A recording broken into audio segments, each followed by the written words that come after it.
मान रहीम, अस्सलाम वालेकुम। उम्मीद है आप ठीक होंगे, खैरियत से होंगे। तैयब बलोच आपकी खिदमत में फिर से हाजिर है जी। आज की सबसे अहम डेवलपमेंट ये है कि सुप्रीम कोर्ट ऑफ पाकिस्तान ने जो है वो नैब तरमीम जो है वो उड़ा कर रख दी है, उनको कल अदम करार दे दिया। तकरीबन उसमें 10 शिकें जो थी उसमें से 9 शिकों को कल अदम करार दे दिया है। अब ये इस हवाले से जो है वो जस्टिस मंसूर अली शाह का इख्तलाफी नोट अभी आना बाकी है, लेकिन वो अपनी राय पहले से ही दे चुके हैं और उनकी राय के मुताबिक बंदियालवी बेंच और उसका फ़ैसला जो है वो गैर कानूनी ही करार दिया जाएगा। लेकिन अभी तक की सबसे अहम डेवलपमेंट और ख़बर तो ये है कि चीफ जस्टिस उमर अता बंदियाल ने अपने आखिरी अदालती रोज़ जो है वो जाते जाते मायूस नहीं किया। उनसे जो तवक्कुआत थी ना, ख़ासकर तहरीक इंसाफ के चेयरमैन को जो तवक्कुआत थी वो उस तवक्कुआत पे बिल्कुल ही पूरा उतरे हैं। यानी कि तहरीक इंसाफ की जो भी यहाँ पे दरख्वास्त वैसे आती रही उनके टेन्योर में, वो तो उनकी इस्तदाओं को शायद कुरान और हदीस समझते थे और इवन के जो इस्तदा नहीं भी की होती उससे भी बढ़ चढ़ के वो उसके लिए सहूलतकारी भी करते रहे और उसके लिए इंसाफ भी देते रहे और फ़ैसले भी देते रहे। तो मामला कुछ यूँ है कि जब पाकिस्तान डेमोक्रेटिक मूवमेंट की हुकूमत जो है मार्ज़ वजूद में आई या उन्होंने इक़्तिदार संभाला, तो सबसे पहले उन्होंने जो पॉलिटिकल इंजीनियरिंग के तौर के ऊपर इन सियासी रहनुमाओं के ख़िलाफ़ केसेस बनाए गए थे, यानी ये वो सारे नैब के केसेस जो थे वो सारे केसेस वो थे जिनको ख़ुद सुप्रीम कोर्ट के जस्टिस मकबूल बाकर जो है वो सियासी इंजीनियरिंग का टूल कह चुके हैं। यानी सियासी इंजीनियरिंग के टूल के ऊपर जो केसेस नवाज शरीफ के ख़िलाफ़ बनाए गए थे, जो केसेस जरदारी साहब के ख़िलाफ़ बनाए गए थे, या शायद खाकान अब्बासी या इनकी पहली दूसरी थर्ड किस्म की जो भी लीडरशिप थी उसके ख़िलाफ़ जितने भी केसेस बनाए गए थे, ये केसेस दरअसल इस वजह से थे कि तहरीक इंसाफ कि को इक़्तिदार में लाया जाए और फिर इक़्तिदार में आने के बाद उसको बिसाखियाँ फराम की जाएँ और पॉलिटिकल जो दीगर उसके मुखालिफ पॉलिटिकल पार्टीज़ थी उनको अंडर प्रेशर रखा जाए। तो वो सियासी इंजीनियरिंग के तौर पर जो केसेस बनाए गए थे वो नैब में केसेस ज़ेर समात थे और इस सवाल से सुप्रीम कोर्ट वैसे मुतअद्दिद फैसलों में कह चुकी थी कि नैब तरामीम जो है की जाए, वो वक्त का तकाजा है और जो पुरानी नैब कानून है उसमें कहा गया था जिद्दत लाई जाए और ड्रैकोनियन लॉ भी उसको कहा गया था। तो उन्हीं सुप्रीम कोर्ट के फैसलों की रोशनी में पीडीएम की हुकूमत ने 15 माह कबल जो है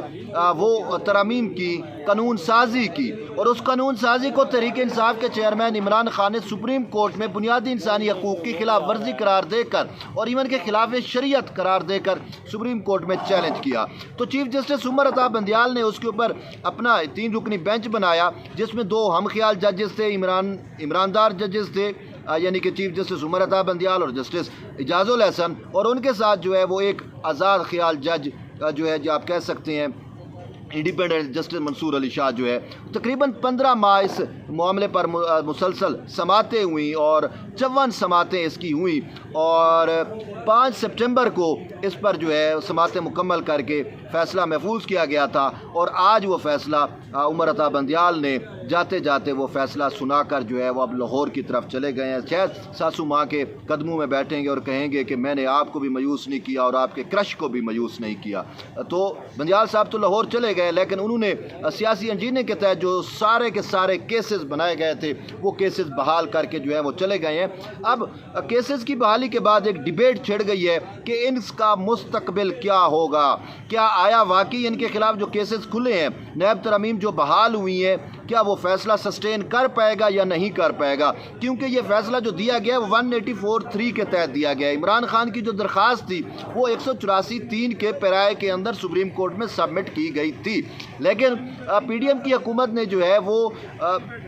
184(3) के मुकदमात के लिए supreme court practice and procedure act को जो है वो नाफिजुल अमल किया था और उस एक्ट की रोशनी के तहत जो है वो 184(3) के जो भी मुकदमात हैं उस पर एक स्पेशल कमेटी है सीनियर जजेस की, चीफ जस्टिस की सरबराही में 3 रुकनी, उसने डिसाइड करना है कि कौन सा बेंच तश्कील दिया जाना है, कौन सा नहीं दिया जाना। तो अब उस हवाले से भी एक अहम डेवलपमेंट ये आ रही है कि जस्टिस काजी फैज़ ईसा जो है वो 17 सितंबर को बतौर चीफ जस्टिस पाकिस्तान का हलफ लेंगे और हलफ लेने के बाद 18 सितंबर को यानी कि अपने बतौर चीफ जस्टिस पहले अदालती दिन पे जो है वो फुल कोर्ट बेंच उन्होंने तश्कील देना है और जिसमें supreme court practice and procedure act को ज़ेर समात लाया जाएगा और उसमें सबसे मेन मुद्दा जो है वो जो स्टे आर्डर दिया था बंदियालवी 8 रुकनी जजेस ने, वो स्टे आर्डर का जो है वो मुस्तकिल फ़ैसला किया जाएगा। अगर यहाँ पे एक कानूनी नुक्ता उठ रहा है कि अगर जस्टिस काजी फैज़ ईसा के 18 सितंबर के फुल कोर्ट बेंच ने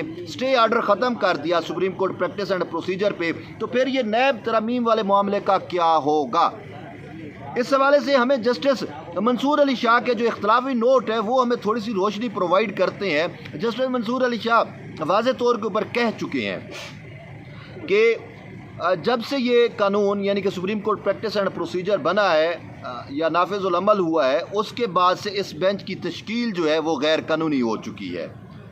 और उन्होंने कहा कि ये भी मामला 184(3) के तहत आया है, तो इसी वजह से इस पर फुल कोर्ट बेंच बनाया जाए। उन्होंने मुतअद्दिद मरतबा चीफ जस्टिस को कहा, दरख्वास्त गुजारों ने भी कहा, लेकिन अपने उमर अता बंदियाल वो तो कहते हैं मेरा बेंच मेरी मर्ज़ी मेरा इख्तियार, मैं नहीं बनाता। तो उन्होंने फुल कोर्ट तो नहीं बनाया और ना ही लार्जर बेंच पर वो उसके ऊपर बनाया।